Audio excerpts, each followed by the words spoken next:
jamais. Dans la misère, il est mon seul secours et mes soutiens. Dans tous mes besoins, mon Seigneur. Oh, oh, oh. Puissant de Jésus, il règne, il est vivant à jamais. Mais dans nos combats, il vient comme un grand héros. Et en son nom, nous avons la victoire à jamais.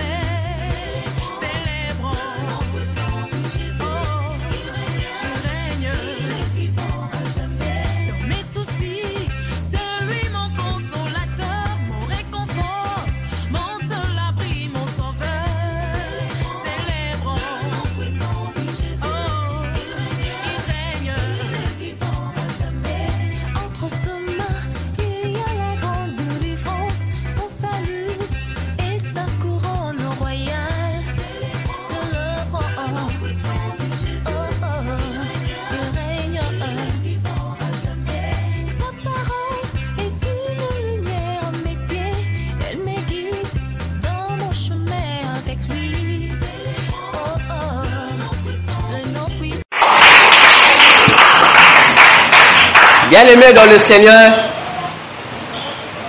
dans ce thème, la puissance de la résurrection, toi qui étais là, je ne sais pas comment as-tu réalisé ce message.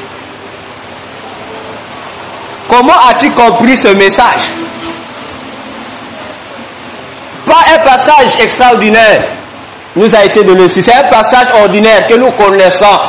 Matthieu 27, le verset 50. Jusqu'au verset 52, à moins que l'ancienne je me trompe. C'est un passage que nous lisons, que nous écoutons.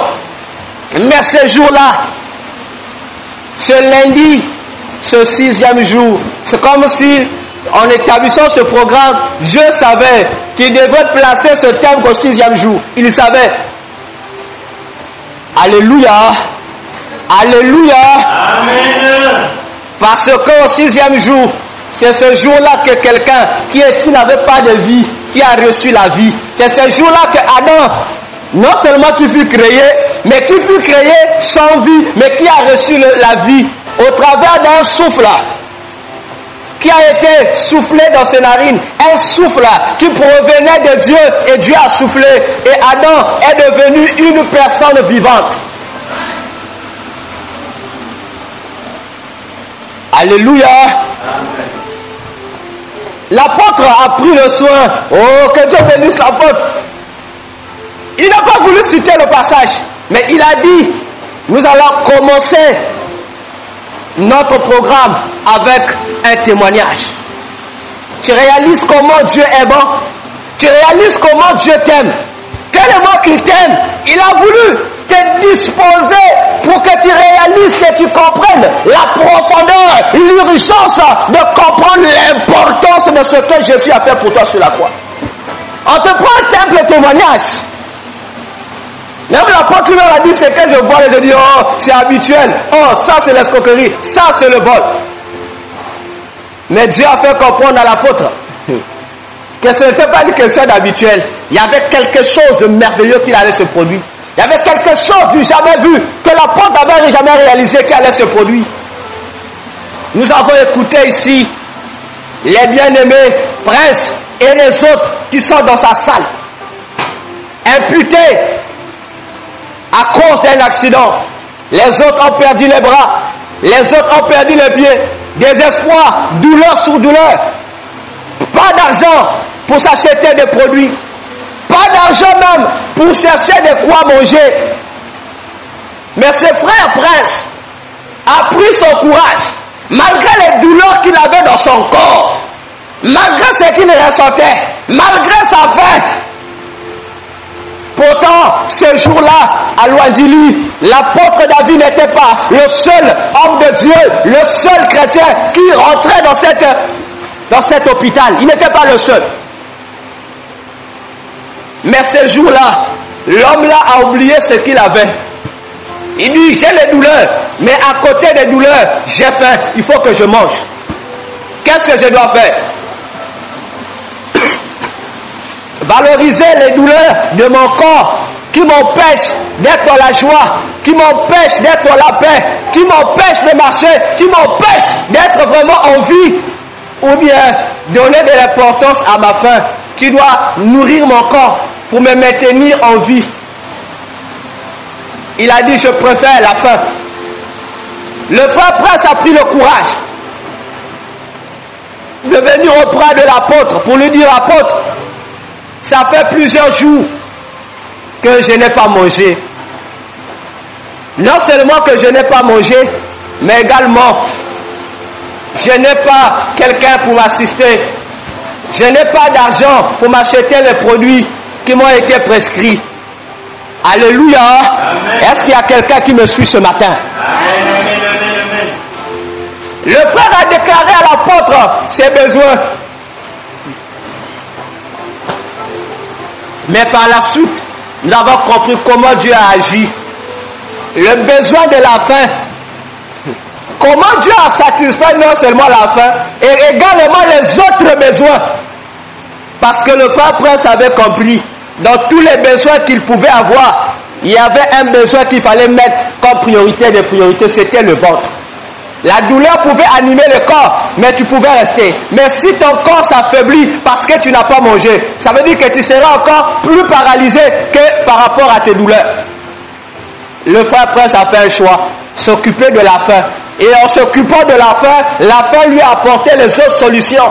Et tu t'imagines, quelqu'un qui est dans cet état, et le lendemain, le malade appelle le vivant. Le malade appelle l'apôtre et dit, on veut savoir comment tu te portes si tu es vivant aujourd'hui. Alléluia. Alléluia. Alors que naturellement, c'est nous qui sommes en bonne santé qui demandons les nouvelles de ceux qui sont malades dans les hôpitaux. Alléluia. Amen. Est-ce que tu réalises le pouvoir, sinon la puissance de la résurrection? Je crois que si tu réalisais cela, ce matin, tu n'allais pas être ce que tu es ce matin.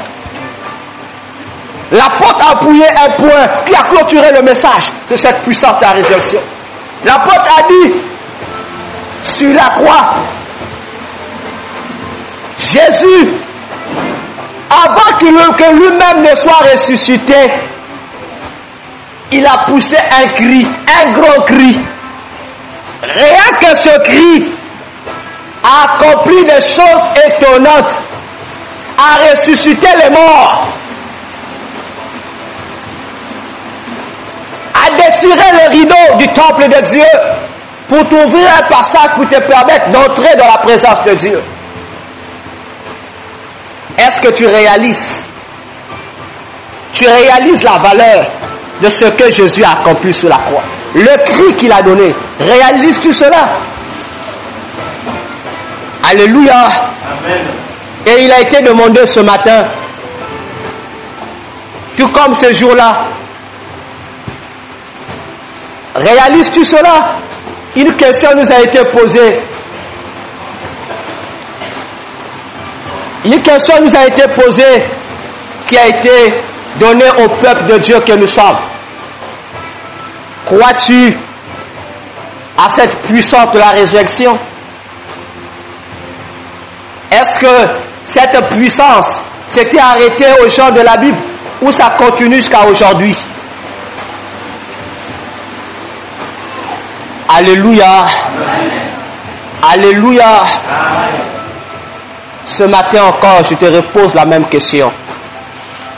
La puissance de la résurrection, s'était-elle arrêtée avec les apôtres ou elle continue jusqu'à nous aujourd'hui?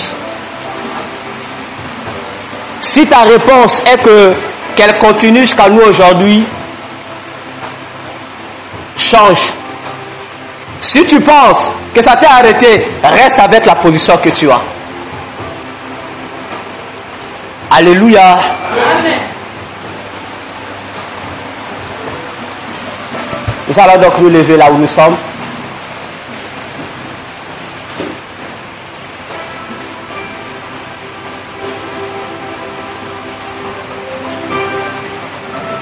Tu vas élever ta voix. Tu vas dire un mot à ce Jésus. Tu vas lui dire un mot ce matin pour lui dire, Seigneur, je réalise que tu es tout pour nous. Élève ta voix, prie le Seigneur.